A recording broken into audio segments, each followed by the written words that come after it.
Yes, so nice to see all of you. Param Maharaj. Yeah. Welcome, friends. We have got Maharaj in middle of us once again for this topic of readings and reflections from the book for Seekers of God. This is our 13th session, Maharaj.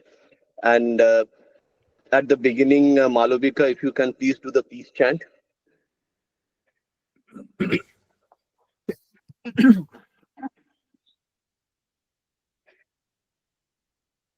ॐ श्रीगुरुभ्यो नमः हरि ओम् ॐ शं no मित्रः शं वरुणः शं no भवत्तर्यमा शं न इन्द्रो बृहस्पतिः शं नो विष्णुरुक्रमः नमो ब्रह्मणे नमस्ते वायो त्वमेव प्रत्यक्षं ब्रह्मासि त्वामेव प्रत्यक्षं ब्रह्म वदिष्यामि ऋतं वदिष्यामि सत्यं वदिष्यामि तन्मामवतु तद्वक्तारमवतु अवतु माम् अवतु वक्तारम् ॐ शान्ति शान्ति शान्तिः हरि ओम्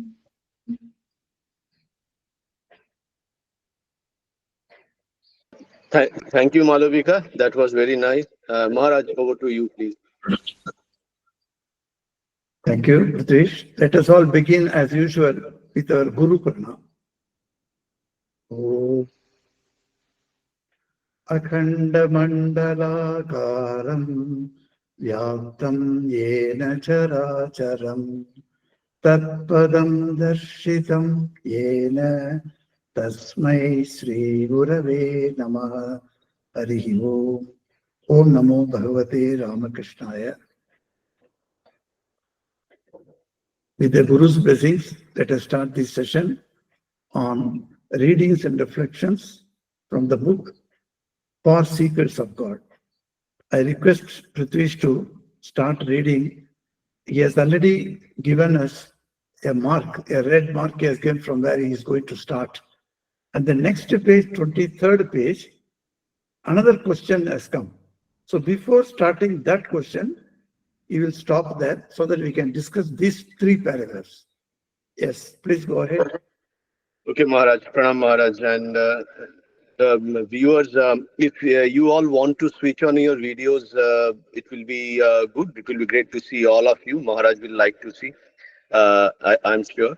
So I'll start reading this. The devotee asks, most probably those were the days of great strain and hardship for all of you. The Swami answers, no, we never felt any strain and hardship. In those days, we used to spend our time immersed in a certain mood. We were so absorbed in doing personal service to the Master, in practicing meditation and austerity, that most often we had no consciousness of the passing of day and night. Those were indeed unique days. After the departure of Sri Ramakrishna, most of the boy disciples, except myself and Swami Adbhutananda, went back home. Though Swamiji too returned home, he used to visit the garden at intervals and was in close touch with all of us all the time. The last remnants of the Master's body were preserved there at the Kashipur garden and were daily worshipped by us. We were still at the garden because, having paid the rent for the month, we could stay there the remaining days. Swamiji and a few of us decided that the relics must be preserved and buried somewhere on the bank of the Ganga, as this had been the Master's wish. But we could not find a suitable place. Meanwhile, Ram Babu was arranging to take the relics to his garden house in Kakurgachi. We all felt very, very bad, especially at the thought that in such an event in the Master's wish would not be fulfilled. A message was sent to Balaram Babu requesting him to come with an earthen jar. He came at once. That very night, we removed all the bones from the ashes, put them in the earthen jar, sealed it with clay, and sent the jar to Balaram Babu's house in Calcutta, where the tutelary deity of the family used to be regularly worshipped, and the relics began to be worshipped there daily.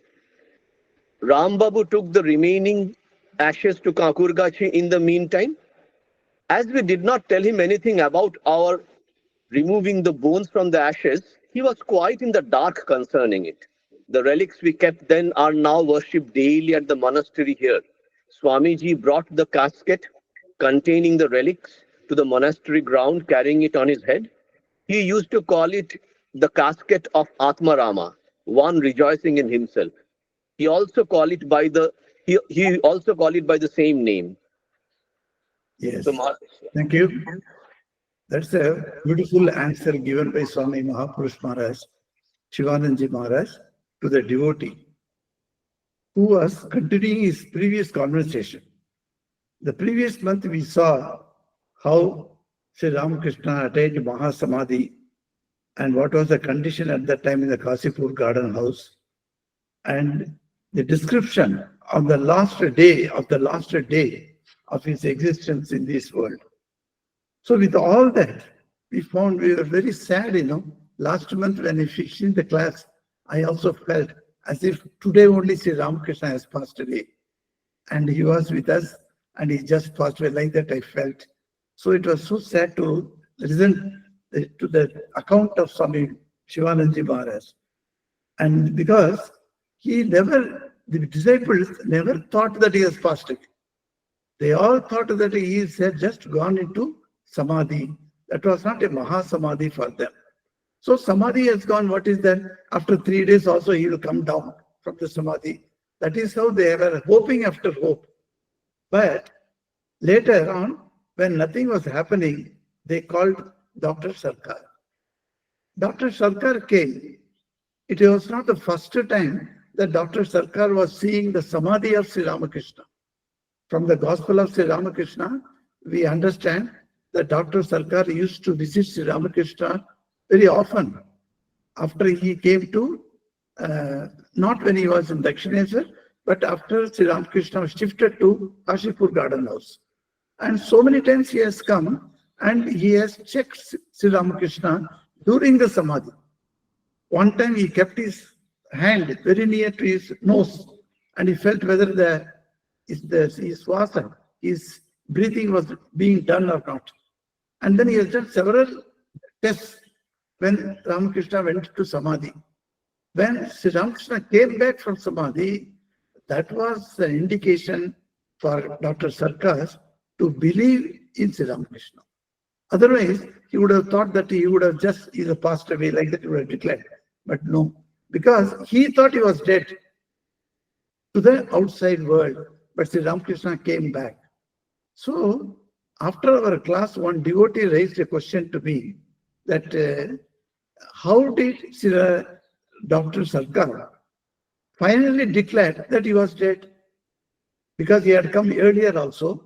He has seen the samadhi of Sri Ramakrishna also for several hours, if not days. Then why he did not wait for furthermore and say that let us wait for some more days and then see? He did not say that. He declared he is dead. What was the reason? What did he find? So our guess is that during those times when he was in samadhi, so many types of tests Dr. Sarkar made. During those tests, Ramakrishna's body had some type of warmth. We can easily tell. I think Dr. Nandini is here. She will be able to say more on the dead bodies because I have also seen dead body in the hospital many times.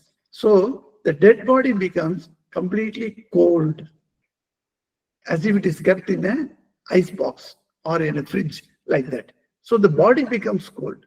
But in samadhi, the body does not become cold. That is why Dr. Sarkar finally gave this opinion that Sri Ramakrishna has passed on. So it could be, we do not know, but the reason is not mentioned here. Just we are assuming this. If Any other opinion is that Dr. Nandini could clarify?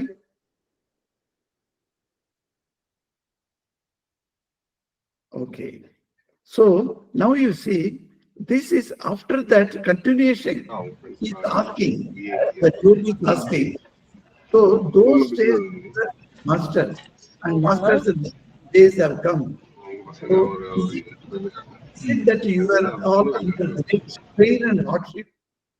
Yes, it was much strain. We can imagine from the reading the description. But Swami says, no, there was no strain or there was no hardship. In those days, we used to spend time immersed in certain mood, he says. So the different types of moods were created when Sri Ramakrishna was around. So they were all immersed in those moods. So they were not under strain any time. Lot of work was there. Many people coming and going, were receiving them, taking them to master and not allowing them to disturb master directly. With all that things, so much of work was there. Cleaning the room itself is a big task in those days. And then cleaning and then putting master back into the bed. All those things they were serving, but nothing was hardship, nothing was strain, because they were in a divine mood at that time in the presence of the master. So passing of day and night, we had no consciousness, he says, of even the day and night. So whether it was the Naktam or Divam, Naktam Divam, he said, so that both the day and night doesn't matter at all. Whether it was day or night, he didn't know.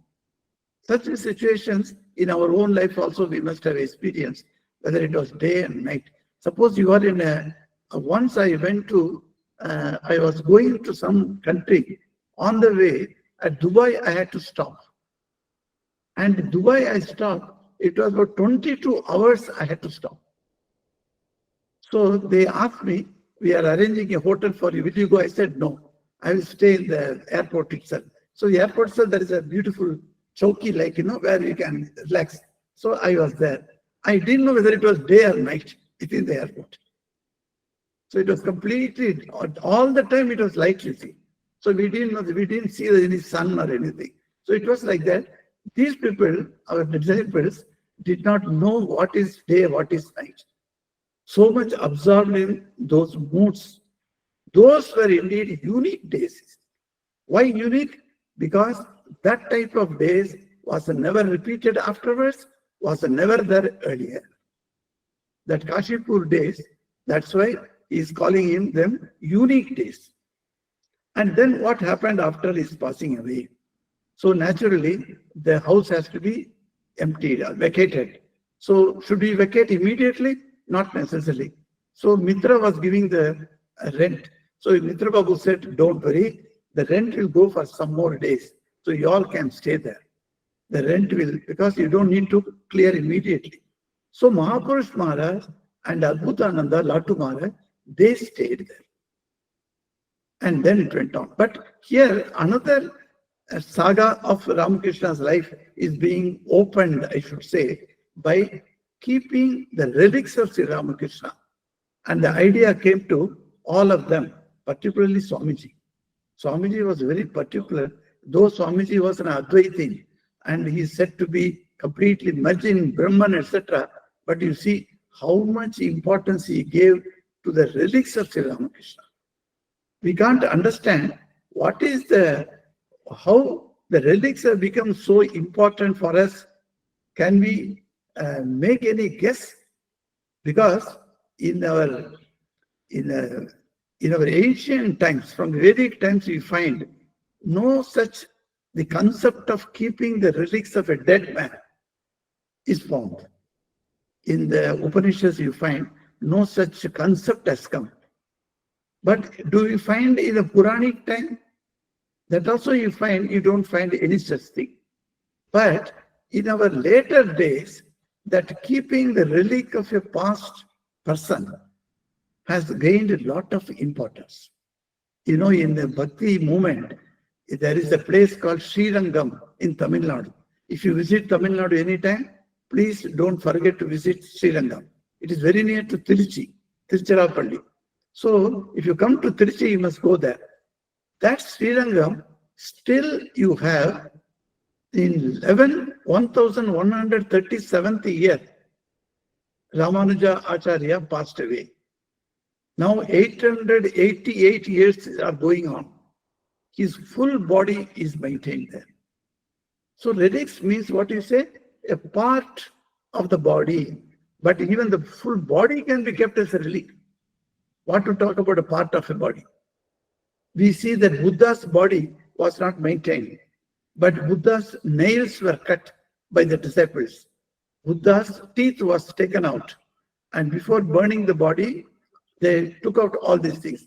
And even the cloth that was remaining on his body is a relic. So they took out. So we find the whole body, can it be a relic? Yes. In Ramanuja's case, the whole body is still a relic. Likewise, another half of his age, say now 888 years said, now about 413 years or so, a Christian saint's body is also kept as a relic in Goa. You know that. So in Goa also, that Saint Francis, his body is kept as it is. But with a lot in a casket, in a case they are kept. So it doesn't get deteriorated. But Ramanuja's body is not kept under a case. It is open. You can go near and see that. The eyes are very clear. Eyes are the only thing that you can see, that the body is still there, without corrupted by any elements of the nature. Why the body becomes corrupted? Because the 5 elements work. Swamiji says the disposal of the dead body as various types of methods were used in the ancient days. Even mummies were used, that they are kept lying down. But in Ramanuja's case, it is kept sitting position. So how do you dispose of the dead body? So there are many things came up. But Swamiji wanted burning as one of the important items, he says, because from the 5 elements, the body has been created. Panchikaranam, it is called. If you read Vidya Swami's Panchikaranam, you'll see how the body is created. This physical body comes from the combination of 5 primordial elements. So when the prana has left the body must go back to the 5 elements. That is what Swamiji says. So nowadays, there are machines have come. Heat machines have come. So you put the body inside and within 1 hour, it gives you the ashes. You can't get any bones. But if you put the body on the pyre, on the wooden pyre, and then burn the body, it is not necessary. The entire body will be burnt. Because I have seen many cases of Swami's death in Belur Math, and I was there for 2 years in training center. So the brahmacharis are selected and they are sent to the hospital where the Swami is dead. So we would go there and the body is taken into the ambulance. We also would sit with him in that ambulance, and he'll be chanting the 2nd chapter of Bhagavad Gita. Mind you, not any other chapter. The 2nd chapter will be chosen so that the departing soul has not yet left the body. It has come out of the body, but it is hovering around the body. That is how we say, for the first 3 days, before the 3rd day you commit a particular ritual, the soul of the body hovers around the body. So 3 days it will be that. It will be able to hear completely whatever we talk. That's why even the body is there. You think, suppose your mother has passed away and you go there and visit her and the mother's body is lying there. And as you are talking to your mother in life, you can go on tell everything to her. She will be listening to that. How you know? Because first 3 days, the soul hovers around the body. So when the Swami's body is taken from the hospital, we are sitting there and chanting the 2nd chapter of the Bhagavad Gita. And the ambulance goes to the Belur Math. And then in the night, we cremate. So the cremation time I have seen, once the cremation is done, I have gone nearest to that pyre and seen no, the entire body has not been burnt. Particularly the physical heart, where physical heart is there, that portion takes longer time to burn. So even the entire body has been burnt like that, we see, but that one portion is lying there somewhere in that wood pile, and it is burning slowly because it is very hard to burn, the heart. So that is the important element in our body, you see. So the heart only pumps the blood and then it gives your life going on. So the heart burns the last. I have seen at that time, some of the bones have not been burnt. In fire, if you burn, the bones will not be burnt. Some bones will remain there. So when Swamiji saw this, what he did, he wanted to took some of the bones there and he kept the ashes and kept in a casket or in some box or something like that. He kept it. He didn't want to give it to anybody else. Why? What is the reason why he should think that our Ramchandra Datta was a great devotee of Sri Ramakrishna, who proclaimed to the masses that Sri Ramakrishna is an avatar Purusha? If he takes it, what is the problem? Why we should not? Why we should only keep? This question may come. Swamiji knew the importance of relics. This is what I'm going to tell you. How the relics are so important. In a spiritual life, the relics say about an avatar Purusha that it has a spiritual significance is there. And the significance is any part of the body of the avatar Purusha or any object used by the avatar Purusha, any object or any part of the body will immediately promote, immediately ignite the spiritual fervor within you. So the body of the avatara, you must know, is not like the body of an ordinary human being. Even though he has taken a Manushya Nara Rupa. Nara Rupa means the Manushya Rupa he has taken. He was born to a parent, but his birth is shrouded in mystery, which we cannot understand. You take the birth of any of the Avatara Purusha, their birth is always shrouded in mystery. How they came into this world, nobody knows. So this mystical power is there of the body. So the body is not seen. That's why even when Sri Ramakrishna was living, to touch him and to gain near him, a closeness to him was very difficult because his body was not like ours. So it is also made of the Panchabhutas, mind you, that Avatara Purusha's human body is also made of Panchabhutas, but it is not like us. Why? Because we have the three gunas, Sattva, Rajas, Tamas. The Sattva guna's highest degree of Sattva guna is put in that body. That's why sometimes we don't understand what is the matter. The Sattva guna is so high. High condensed Sattva guna is there in that body. So it is said, that's why it is called Divya Shariram. Divya Shariram means a divine body. It is not like our bodies. Why it is Divya body?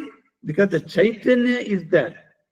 You remember in the Gospel, Sri Ramakrishna is talking, and at that time he is telling to Yam and other devotees who are all there. So it is very sadly he was speaking on that day. If you see that paragraph, you read it, you'll find it. Sri Ramakrishna was very sad. Why he is sad? Because he is telling to others, you see, one saint has come in Calcutta. I heard about him. I wanted to go and see him. So, whom to say, who will take me now? So I went to, whom he went to? Haladar. No, not Haladar. Haladari said. Haladari. I went to Haladari. Haladari, can you take me? Can you take me to that saint? He said. Because Sri Ramakrishna was almost like a child, you see. He cannot just do on his own. So he just asked him to take him. But what he replied, that is what pained Sri Ramakrishna. He said, why are you going to go and meet him there? Who is that? It is a cage of bone and flesh. What you are going to see, simple. It is, that's all. It is a cage of what? Containing what? Bone and flesh. What is there to see? Nothing doing. Like that he refused. Then later, then the famous Ekadashi person, what is his name? Krishna Kishore. Krishna Kishore. Krishna Kishore came. And then he is telling to Krishna Kumar, you see, Aldari is telling like that, a saint body, he is telling it's a cage of bone and flesh. So can you take me? So Krishna Kishore takes him. The thing he says is, Krishna Kishore got so much angry at Aldari, he stopped talking to him. If he comes to visit Dakshineswar, he would not go and meet him at all. Previously, he would say namaste, etc., etc. Greetings were there. Now, no more greetings to him. Why? Because he did not take into consideration the worth of the Divya Sharira. Why that saint's body is very important? Because it is filled with Chaitanya. So he says it is saturated with spiritual power. That's why when wherever saints come, we must go and meet them. Why? It is because they are saturated with spiritual power, and some power, some percentage we may gain by going to them, touching their feet, sitting under their feet, talking to them. If you do all those things, some type of percentage we may get, even if it is 0 point, then whatever is the number. That is also good for us. And the Avatara leaves, when he renounces his body, what he leaves to us in the physical plane, his body, full body is kept there. So it contains hair or nails or bones or ashes or even the clothes that he was wearing. All the objects used by them, they gain spiritual divine energy. This energy, only those who have got, they know that. We had one Swami in Ranchi Sanatorium, and he could not adjust to the surroundings there. So without telling anybody, he left. Then when he left, he did not inform us. So he left.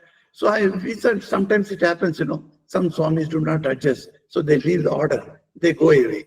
So we thought, so he has gone away. So we informed the headquarters, that's all.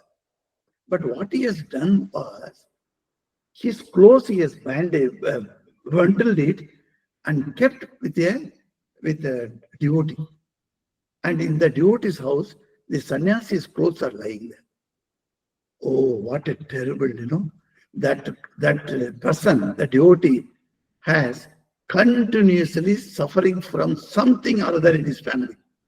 So one day he came and cried to me and said, Swami, I don't know what has happened to my house. So only there is no peace at all. Then I asked him, I said, you were very close to the Swami who left. Did he leave anything with you? He was stunned, because that was not known to everybody. I said, immediately take that away and burn it to this fire god. Put it in the fire god. Peace will come back to you. Because anything, a holy man's objects are to be, if it is kept with you, it must be properly attended to. Now, if you give it to somebody, some of your things like that, a saint is giving like that, and if he keeps it or not observing the proper methods of worship, then it will bring him bad luck. That's why people do not like to take the holy man's relics to their home. Suppose I worship, and then after me, who will worship? So that problem comes. The continuity will be there or not, we do not know. So it is better to not touch any of these sources. But if it is kept in a public place, you can go there and worship there and receive the divine fragrance or the divine vibes that you can say. Now, second point is, any object used by the great man or any part of his body is tangible presence it gives. Do you know when people used to visit, Bhaktas used to visit from Calcutta or Ranchi Sanatorium, they would come there and go to the shrine and they will bow down. Even 10-15 minutes they stay there and do their meditation. They come out. If you have not gone to Ranchi Sanatorium, please visit. When you come out, They say, Swamiji, we didn't know what has happened to us. Some power has occupied us. We didn't know. Why, in that Garbhagraha, under that Vedi, we have got Holy Mother's relics there. It was given by Holy Mother's disciple, Swami Veereshwaranandaji Maharaj, the 10th president of the order.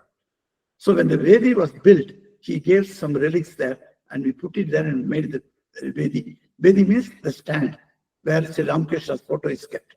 So wherever relics are there, you can just test yourself to you go and see.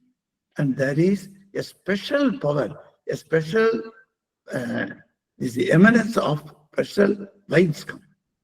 That you can feel that. That's why people will say that it is so wonderful. So, and is there any other benefit by keeping the relics or worshipping the relics? If you ask me, yes.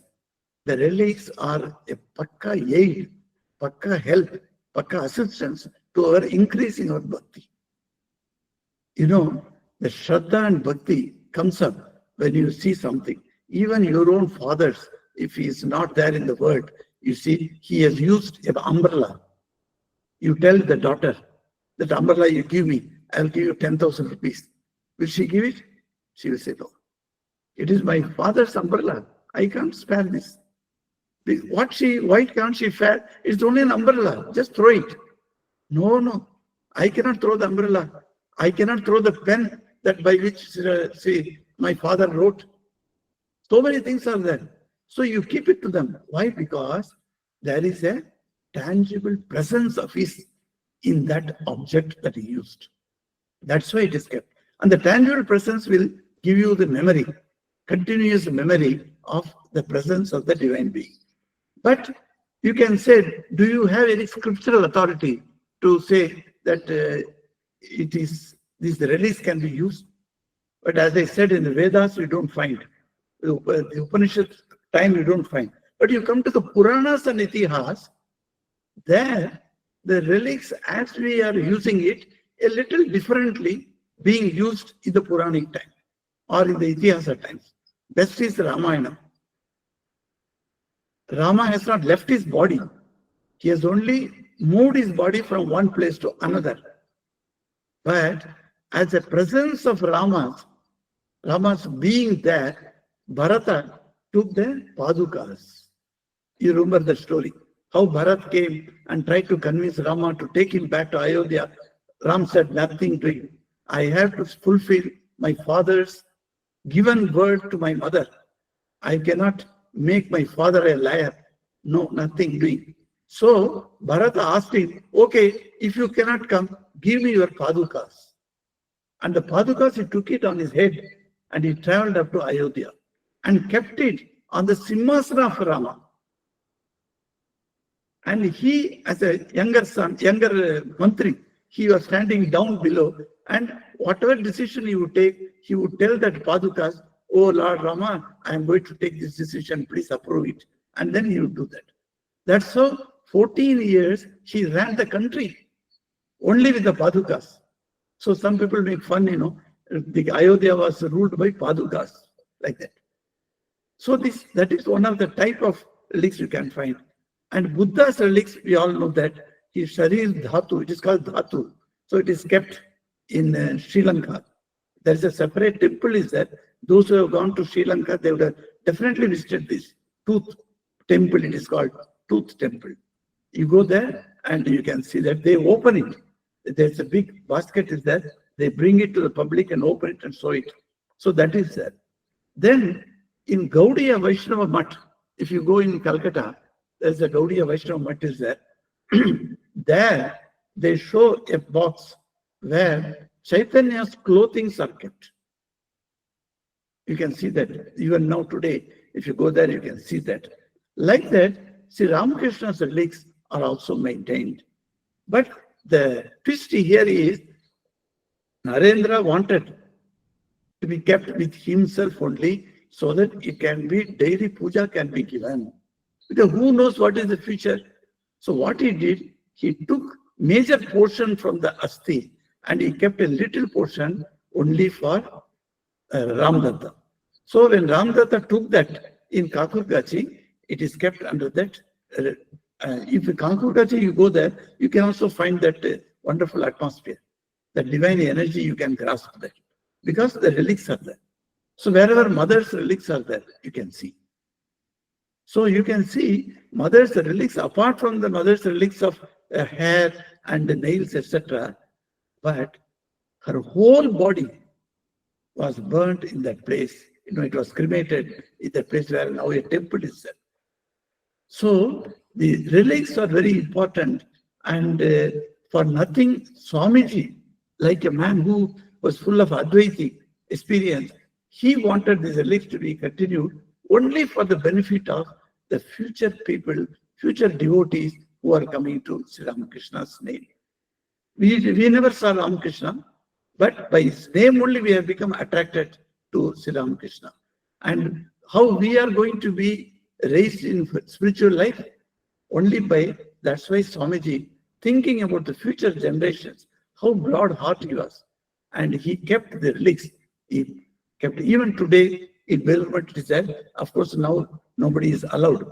But 3 times in a year, this, what Swamiji called Atmaram, that casket is brought out. It is kept in the form of a Shivalinga, a silver Shivalinga. It is kept out. When it is brought out on Sri Ramakrishna's birthday, and on Snanayatra day, and on Mahashtami. Mahashtami. Durga's Mahashtami. These 3 days it is brought out to the public. You can see from the distance. So such a wonderful things are there in the relics. So we find here, he says, where is that passage has gone? Yes. So Swamiji wanted. We say that some people, comment like that. Swamiji and Ram Babu, they all fought for the relics. And the news went to Holy Mother. Holy Mother said, he himself has gone away and they are fighting about what he left the body. Like that, she was in pain, she's told. But if you read the story, here it is not like that. Who represented to Holy Mother, they represented, they are fighting. It is not the fighting matter.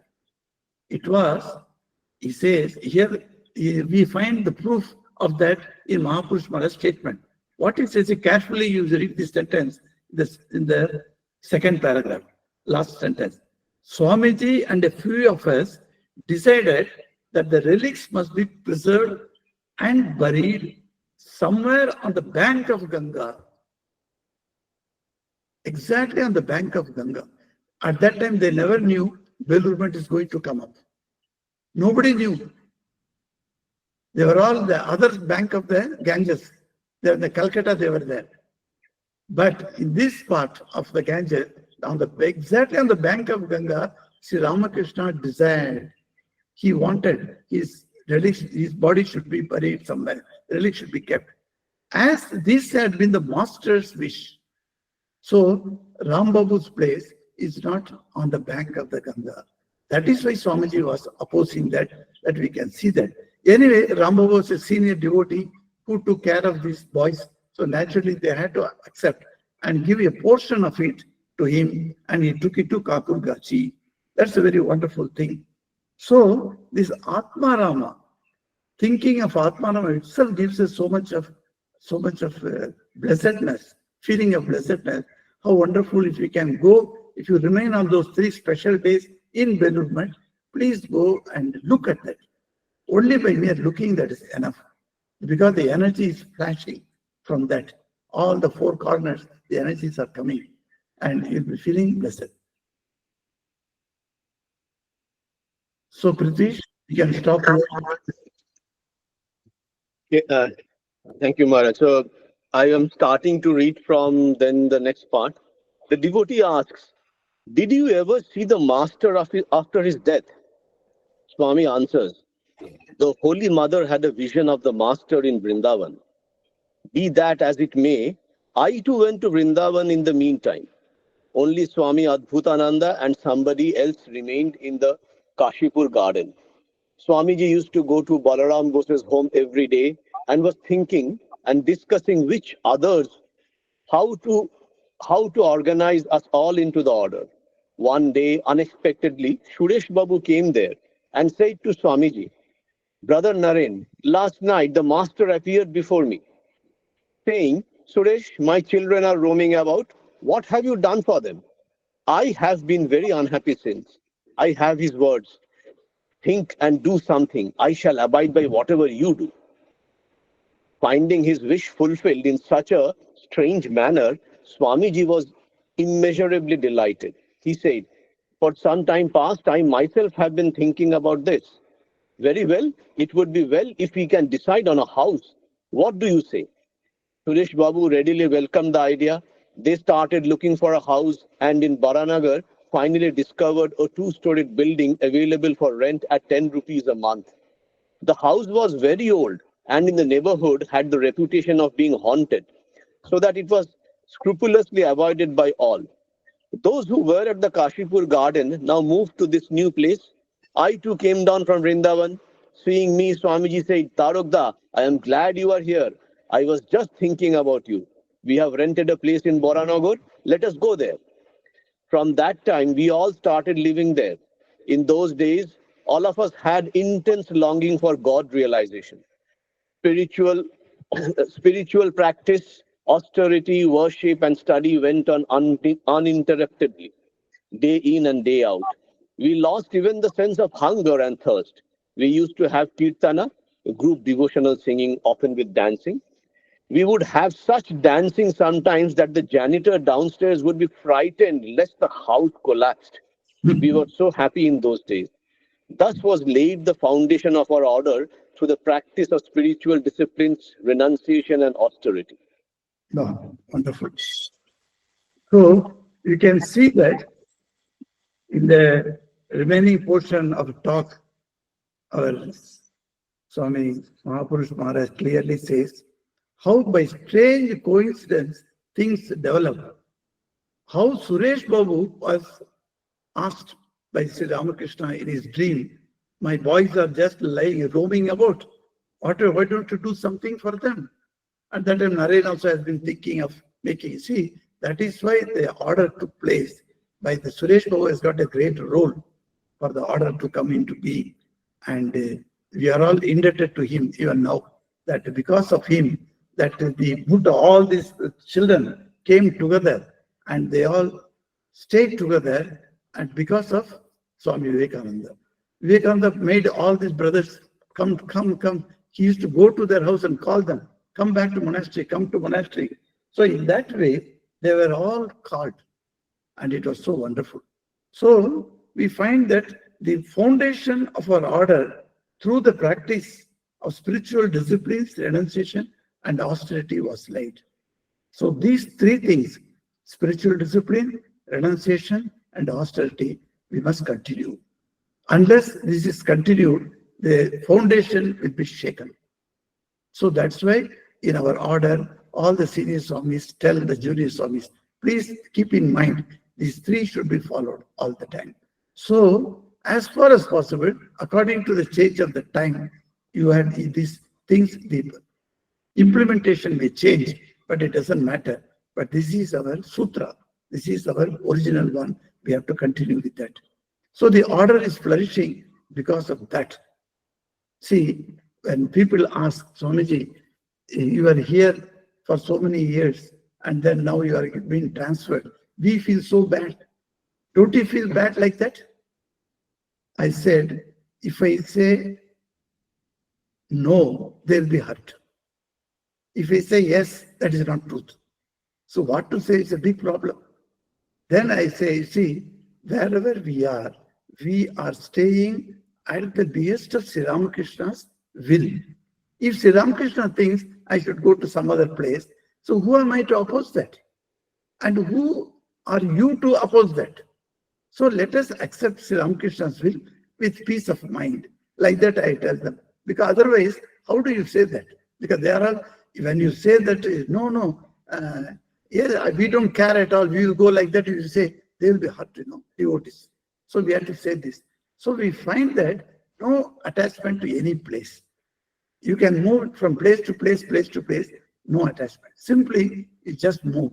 Tomorrow, if I am asked to go, I'll just take my small bag and then leave. That's all. So like that one should be, and that is what we are expected. So in the modern days, renunciation is not that you are not going to use certain things. No, if some devotee books my ticket in Vande Bharat, definitely I will go with it. I won't say, no, book my ticket in a passenger train. I won't say that. Because devotee is giving that. Yes, but you are not attached to that. Suppose you don't get a ticket in Vande Bharat, you are not going to leave for that. You take the next train, whatever train comes, you go in that. So like that, we have been moving like that. So these principles of renunciation, austerity, and spiritual disciplines must continue.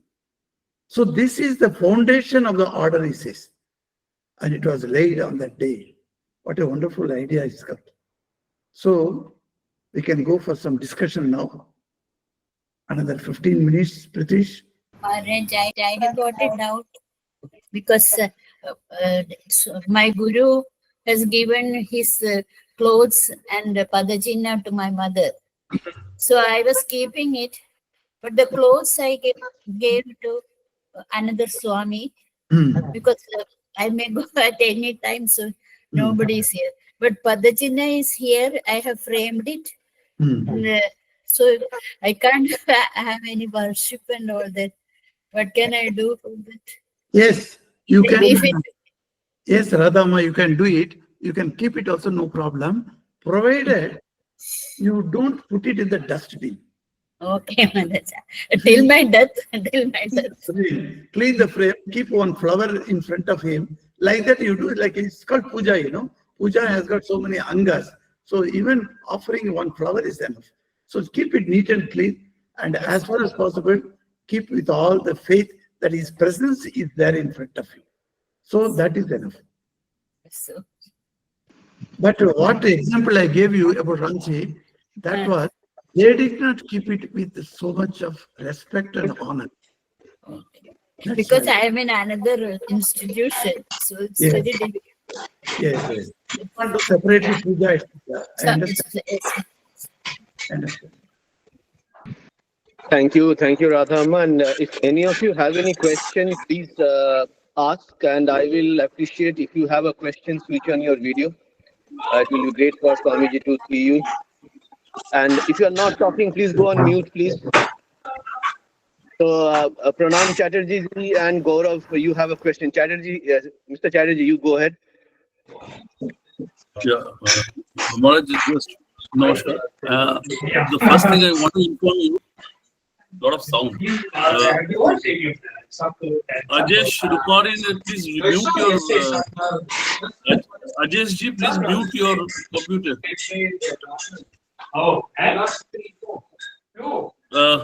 This year, just 11th of June, I was in Belur Math.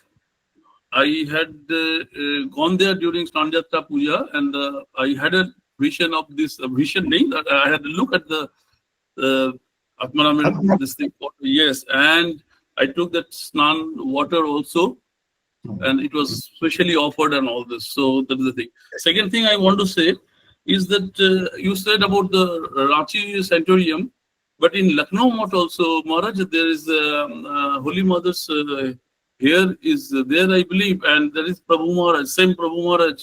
There also, he saw a dream and all this. So there is some story behind it, and there is a hair portion is there. It's very, I mean, the atmosphere in the Lucknow Math is actually very, very, very serene, and that's what I feel. So that's what I wanted to tell you. And now there is a question. You said there while talking, after death, the soul leaves the body. You said, does the soul leave the body, Maharaj? But it's actually the Chaitanya, the consciousness, what we are actually. It remains. It is all pervasive. So there is no question of living. It is the subtle body which lives. So the question of soul exactly living is. I have to understand. Oh, thank you, Pranam Babu. You see, in English generally, the soul is equivalent to subtle body. The soul in Christian literature in English, you find soul is not attached to the meaning of Atman. Atman is something that we always say that. But when in English, when you are talking, so you say soul about the subtle body. Yes, you are correct. Subtle body has left. Correct. The soul where to go? Because it is everywhere. It is Yes. yes. Correct. Got it. Thank you, Maharaj. I think English language often confuses us, but yes. Gaurav, your question. Please go ahead. Good to see you, Gaurav. Nice to see you. Thank you, Maharaj, for the nice talk.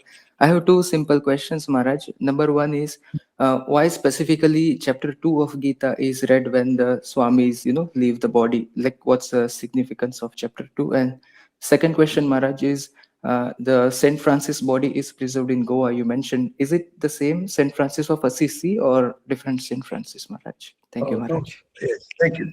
The first question is very nice question. Why of the 18 chapters of the Bhagavad Gita, when somebody dies, the second chapter is chanted? It is because second chapter gives in an elaborate way about the permanent soul that is within the body. So there only we are given the idea, that is Arjuna is given the idea that the body will change as you change the clothes. Old clothes are torn and then you throw them, you put on the new clothes. In the same way, the body is being changed, but the soul does not die. It doesn't, it is undeath. It has got no birth and no death. Ajo nitya sashvatoyam purano hanyamane na hanyate sharire. Even if you kill a person, the soul cannot be killed, it says. So the soul, that permanent thing, the soul that is there, that has to be properly told to the Sukshma Sharira, in technical terminology, the Sukshma Sharira that leaves the body. Because Sukshma Sharira is able to listen to what you are talking. So when you tell it, you see, you are only a body, that body behind you, there is an Atman within you. That is what you are not, don't attach yourself.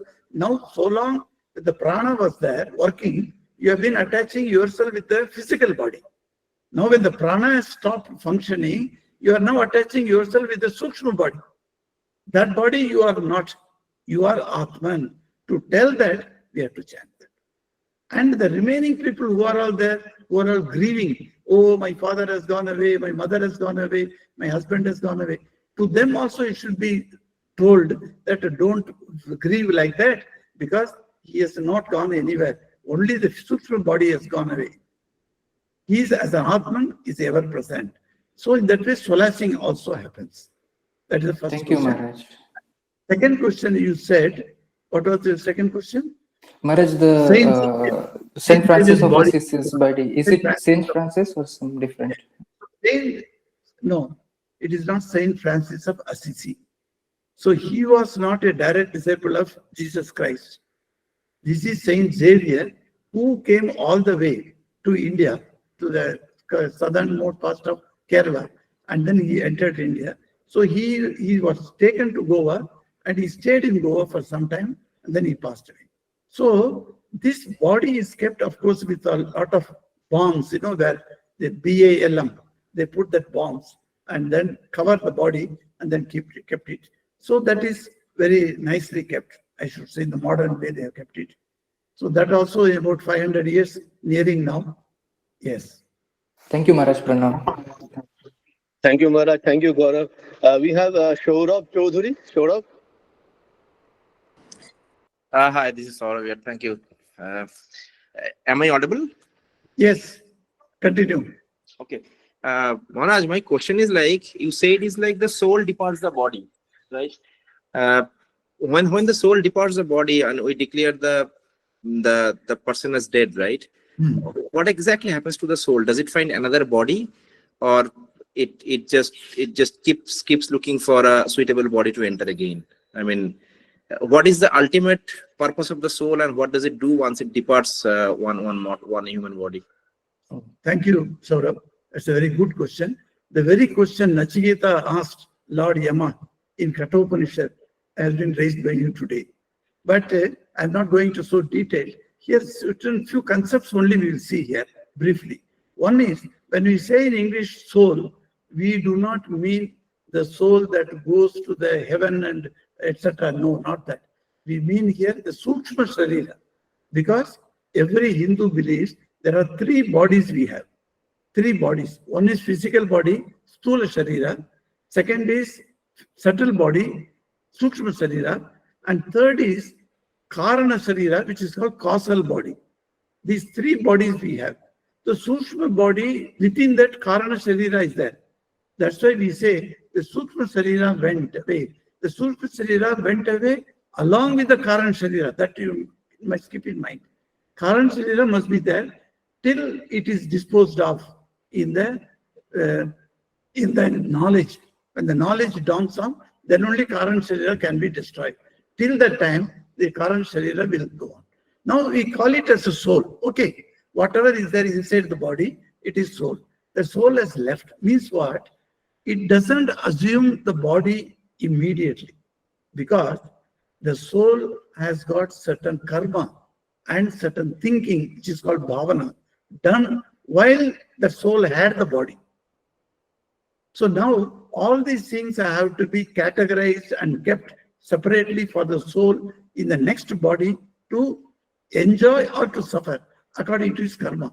It takes some time. So what they say is, according to Garuda Purana, which is very famous, which is read whenever anybody passes away in every house, that Garuda Purana says that the soul, that is that Sukshma Sarira, along with the Karana Sarira, it leaves the place after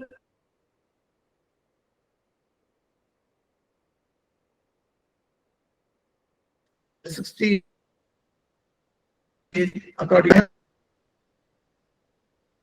right? But it goes into this vast world of this Bhumi, where we are there. This Prithvi, wherever it can move now, because nobody can contain it, it can just think, because it is a mind only. So it thinks Banaras, next moment it is in Banaras. It thinks California, next moment it goes there. So the soul goes on roaming around. But the roaming will come to an end only after 365 days of our calculation of days, not the Pitra's calculation. Pitra's calculation is our 365 days is 1 day for the soul. So in the soul's language, if you have to speak, you have to say the soul remained after death 1 day, which is 365 days for us. So after this 1 day, where does the soul go? So the Garuda Purana explains the soul is being made into such way that according to his past karma and according to his past thoughts, it is now fit to go into a particular loka. So Garuda Purana says there are 14 lokas are there. In the Prithvi is also one of the loka. There are 14 lokas are there. Any of the loka, 7 lokas up, 6 lokas down, Prithvi is the middle. So 6 plus 1, 7, plus upper 7 lokas, 14 lokas. So in these 14 lokas, any of the lokas, it can enter. So how do you say that suppose I pass away now, my soul goes into particular loka. Which loka it will go? That is dependent and made by your past karma and your bhavana. If karma and bhavana has made you fit to go into Mahaloka, then that is the password for entering that gates of Mahaloka. If your karma and bhavana are made you fit to go into Pataloka, you'll go into Pataloka. So the lokas are there, which immediately attracts the souls, which has made themselves fit for a particular loka. So each loka has been described there. Each loka has got what type of karma you do and which will take you to a particular loka. These are all huge signs in those days. So if you read it, it is very mind-boggling facts are coming, or things are there, which you may not even be able to grasp it first. So they are all in Sanskrit, of course. Now, these translations are poor, English translation or any language translation you'll find. Unless you know Sanskrit well, you will not be able to grasp the core meaning of those ideas. So this goes. Now, what punya or papa it has done in the earth, that effect fades out, then that soul is ready to get another birth in this earth. Because Punarapi Maranam, Punarapi Jananam. So after Maranam, Jananam must come till it gets moksha. So the soul again comes back to this world. At that time, how it comes to the world? When its parents get ready to receive this boy, the girl, then only the soul can come. So lot of complicated matters are put into that. It's not that I die and then I take another birth. No. I have to choose my parents. My parents must be ready. Suppose I am ready to come into the world, but the parents are in the, say, young age of 10 years old and 3 years old. I cannot come. Unless they grow, get married, then only I can come. So it's a highly complicated science it is. So how the soul comes into being into this world. The purpose of the soul is moksha.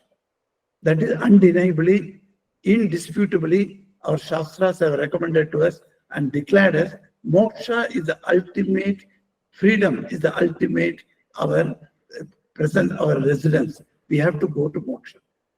So, but before that, before going to take moksha, we have been coming to this world again and again and again. So you have got hundreds and thousands of past births. I have had my own hundreds and thousands of past births. And then we may take over also. Because the desire is there. Desire is the thing that creates the birth. The body is created by desire. So if you have desire, then you have to either enjoy it, or if you have done some bad deeds, because of bad deeds, the bad karma will come and you have to suffer it. Then both need a body. Without a body, the past karmic effects cannot work. Today one lady came to here. She asked a very beautiful question. So I answered. She was really stunned to hear the answer. You see, the body has to be created. The body cannot attain moksha just removing all the past karmic effects. So the karmic effects are there, which is called sanchita karma phala. The sanchita karma phala requires some body to work out. So the birth happens at that time. So this very long subject. Of course, briefly I told you this. I know that you cannot be satisfied with the brief answers, but if time comes, we shall take up in detail. Okay? Namaste, Maharaj. Yes. Yes, continue. Namaste, Maharaj. Maharaj, can you hear me? Yes, I can hear you. Continue. Yes, Maharaj. Sorry, Maharaj, there was a technical error. I was not able to unmute at that time. Actually, death and samadhi in medical terms, we say that there are differences. It is temporary cessation of circulation and breathing in samadhi, whereas death is permanent cessation, Maharaj. My trouble is that stuff with the mind and all that. Yes. In samadhi, warmth of the body is continuous. But in death, Yes, Maharaj. the death of the body becomes cold. Yes, Maharaj. Warmth is one thing, and circulation, breathing also, they say. In samadhi, it will be like very slow, very slow. It will be more or less like death, but in death, it will be like temporary, permanent cessation. Pulse and breathing, it will be like very subtle. I'll share one this thing, Maharaj. I have read one book called You Can Become Paramahamsa by, it is about Swami Kalyanananda Maharaj. Swamiji's disciple, I think Sarvadatananda Maharaj wrote that book. In that he had mentioned he saw one yogi in Himalayas. Exactly 21 days before that, he attained after Brahma Samadhi. 21 days after that, he attained Maha Samadhi. That after that Brahma realization. So in that he had mentioned, they thought initially that they admitted him, they thought he was dead. Then after careful examination, they found that there was minimal breathing and circulation in him. So then after 21 days, they found that he was dead. So he mentioned that, like as Guru Maharaj says in Gospel, once patient attains Brahma supreme realization, after 21 days he will pass on. That same thing happened. I saw like that. He has mentioned in that book, Maharaj. So I just wanted to share that also. Thank you, Maharaj. Thank you. So it is almost nearer to the nil, but the swas is going on, but in such a slow speed, we cannot even detect it, whether he is inhaling or exhaling. Such a slow speed it goes on during the samadhi times. But when Mahasamadhi comes, which is equivalent to death, where that swasa, that breathing also stops for permanently. That is the difference. Dr. Nandani said. Thank you, Nandani, for putting your input. Thank you. Maharaj, I know time is coming to an end. There's a question from Abhishandya. If you have time, we can Yeah, I ask. have time, no problem. Abhishanda, over to you. Pranam Maharaj. Hmm. Maharaj, we were talking about relics. In our house, we have my husband's Guru Maharaj's cane. He used to have a cane, and it's in our house, but it's kept in our just kept in our house. We don't worship it or do anything. And one of his clothes is also in our house. So what should we do? That's what my question is. See, so far you have kept it with full reverence and honor it due to that. Then nothing bad will befall on you. Everything will go on so nicely. Only thing, you must always make a plan next where it will go. If there is no way to go and no place to put it, then best is with the proper ritual, you should leave it into Ganga Visarjan. That has to be done. Yes. Is it okay? Thank you, Maharaj. I don't see any more raised hands, and we had a lot of participation today, questions plus 85, 86 people. So Gaurav has raised his hand again. So Gaurav, you have another question? I'm very sorry. Is it possible to ask one quick question, if possible, Maharaj? Yes. Maharaj, Be ready. Maharaj, the question is when we have a physical body, we do all the sadhanas and upasana and everything, you know. When we leave the body, when we are in subtle body, is it possible to do sadhana in subtle body, or no? We need physical gross body to do the sadhana, actually, Maharaj. Thank you. That's a very good question. Yes. You see, the subtle body is nothing but mental stuff. In yoga language, yogic language, when we translate it in English, we say mental stuff. What is the mental stuff? It contains of chitta, mana, buddhi, ahankara, and the pancha pranas. That's all. So in this, at this stage, at this time, this can easily do japa. It can go on japa. You know that yes, japa it can do. It cannot do anything, any sadhana that requires physically that you have to do, that cannot be done. That's all. It cannot take the Ganges bath, for instance, because it is so subtle, it cannot go and dive in the Ganges. So that is the point. Thank you, Maharaj. Pranam.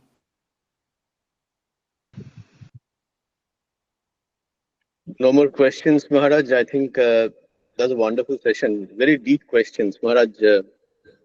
If I'll request if you can close the session for today now. Then. Yes. Thank you. But before leaving, to thank my brother monk Swami Premadananda, from where from Narayanpur, which is in Chhattisgarh. So he has joined. I am very happy to see him. Thank you, brother, for joining today. Do you want to say anything on the subject? Sincere respects and thanks, Swamiji, for sending the invite. In fact, it's my mistake. I have not been checking on the site of your piece. Yeah.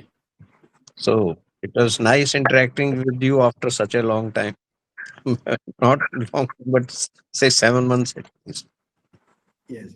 So if you want to add anything that we discussed on the point, you can. Another 2 minutes. Yes, if nothing, we shall close it, okay? Om Shanti, Shanti, Shanti. Shanti. Hari Om Tat Sat. Sri Ram Krishna Arpanam. Welcome. Pranam Maharaj. Thank you, Maharaj.